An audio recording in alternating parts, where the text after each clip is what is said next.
नमस्कार। चलिए आज स्टॉक चार्ट्स की इस रहस्यमयी दुनिया में गोता लगाते हैं। अक्सर ये बहुत कॉम्प्लिकेटेड लगते हैं, पर आज हम शुरुआत करेंगे इनके सबसे बुनियादी हिस्से से। वो है एक सिंगल कैंडलस्टिक।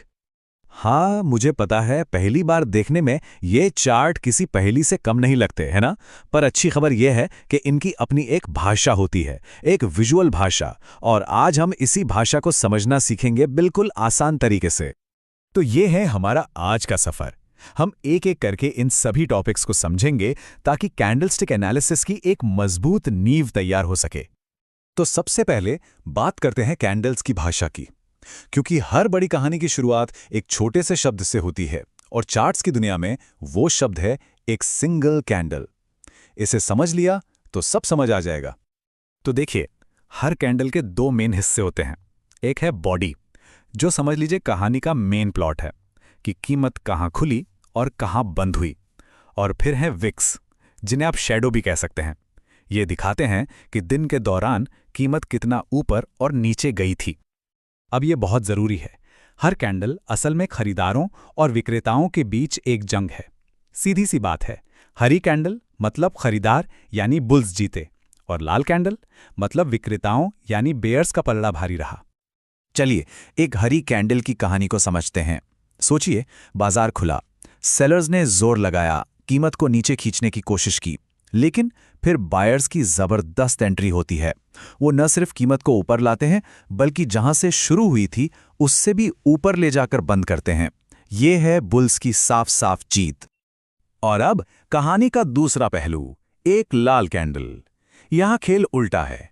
बाजार खुलता है, बायर्स कोशिश तो करते हैं कीमत को ऊपर ले जाने की, पर सेलर्स इतने हावी हो जाते हैं कि कीमत को खींचकर शुरुआती पॉइंट से भी नीचे ले आते हैं। यहां बेयर्स जीत गए। अब आते हैं कुछ मजेदार पैटर्न्स पर, और यहां चीजें सच में दिलचस्प हो जाती हैं। हम देखेंगे कि कैसे एक ही जैसे दिखने वाली दो कैंडल्स बिल्कुल उल्टा मतलब बता सकती हैं, सिर्फ इस बात पर कि वो चार्ट में कहां दिख रही हैं। तो सबसे पहले मिलिए हैमर से। नाम से ही साफ है ना, ये ऐसा लगता है जैसे बाजार में गिरावट पर हथौड़ा मारकर एक बॉटम बना रहा हो और यहां से कीमत के ऊपर जाने का इशारा कर रहा हो। तो हैमर को पहचानेंगे कैसे? बहुत आसान है। सबसे जरूरी, ये हमेशा एक गिरावट के बाद दिखना चाहिए। इसकी जो नीचे की विक है वो बॉडी से कम दोगुनी लंबी होगी, बॉडी छोटी सी होगी, और हाँ, रंग हरा हो या लाल, इससे ज्यादा फर्क नहीं पड़ता। अब जरा इसके पीछे की कहानी सोचिए। सेलर्स ने पूरी ताकत से कीमत को नीचे गिराने की कोशिश की, लेकिन वो कामयाब नहीं हुए। बायर्स ने एक जोरदार वापसी की और कीमत को वापस ऊपर खींच लिया।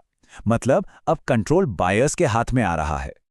और यहीं पर आता है सबसे बड़ा ट्विस्ट।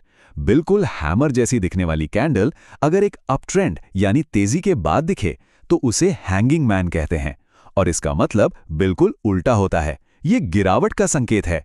मतलब कॉन्टेक्स्ट ही सब कुछ है। चलिए इसी कॉन्टेक्स्ट वाली बात को एक और जोड़ी पैटर्न से समझते हैं, ताकि ये कॉन्सेप्ट दिमाग में अच्छे से बैठ जाए। यहां भी वही लॉजिक काम करता है। अगर एक उल्टा हथौड़ा गिरावट के बाद दिखे तो वो है इन्वर्टेड हैमर, एक अच्छा बुलिश साइन। और वही सेम कैंडल अगर एक तेजी के बाद दिखे तो वो बन जाता है शूटिंग स्टार, जो एक चेतावनी है कि अब गिरावट आ सकती है। अभी तक हमने रिवर्सल पैटर्न्स देखे। अब उन पैटर्न्स की बात करते हैं जो या तो जबरदस्त ताकत दिखाते हैं या फिर पूरे कंफ्यूजन। यह है मारुबोजू। जापानी में इसका मतलब होता है गंजा सिर। क्यों? क्योंकि इसकी कोई विक या शैडो नहीं होती, बस एक लंबी सॉलिड बॉडी। ये पैटर्न पूरी ताकत दिखाता है। अगर ये हरी है तो मतलब सिर्फ और सिर्फ बायर्स का राज है, और अगर लाल तो सेलर्स ने पूरी तरह से कब्जा कर लिया है। अब ताकत से ठीक उल्टा क्या होता है? अनिर्णय या कंफ्यूजन। जब बाजार तय ही नहीं कर पाता कि उसे ऊपर जाना है या नीचे, और ये कंफ्यूजन हमें कुछ खास तरह की कैंडल्स में दिखती है। ये हैं स्पिनिंग टॉप और डोजी। देखिए इनकी बॉडी कितनी छोटी है और विक्स ऊपर नीचे दोनों तरफ लंबी हैं। इसका मतलब है कि बायर्स और सेलर्स के बीच जोरदार लड़ाई हुई, पर जीता कोई नहीं। मैच ड्रॉ हो गया। और हाँ, इनका मतलब भी ट्रेंड पर ही निर्भर करता है। तो हमने पैटर्न्स तो सीख लिए, लेकिन और ये शायद सबसे जरूरी बात है, सिर्फ पैटर्न देख लेना काफी नहीं है। असली खेल इसके बाद शुरू होता है। इस बात को गांठ बांध लीजिए, कोई भी पैटर्न एक कमांड नहीं है, वो बस एक सुराग है, एक इशारा है। हमें हमेशा इस इशारे को पक्का करने के लिए कंफर्मेशन का इंतजार करना चाहिए। और कंफर्मेशन का एक सबसे अच्छा तरीका है वॉल्यूम। सोचिए, अगर कोई पैटर्न बहुत ज्यादा ट्रेडिंग वॉल्यूम के साथ बनता है तो वो सिग्नल ज्यादा मजबूत माना जाएगा। कम वॉल्यूम पर बने सिग्नल पर उतना भरोसा नहीं किया जा सकता। और ये रहा गोल्डन रूल। कोई भी पैटर्न, कोई भी सिस्टम 100% सही नहीं होता। इसलिए अपने रिस्क को मैनेज करने के लिए स्टॉप लॉस लगाना बेहद जरूरी है। ये नॉन नेगोशिएबल है, मतलब इस पर कोई समझौता नहीं। तो उम्मीदें कैसी रखनी चाहिए? देखिए, हकीकत यह है कि अच्छे से अच्छा पैटर्न भी 10 में से 6 या 7 बार ही शायद सही काम करे, 2-3 बार वो फेल भी होगा।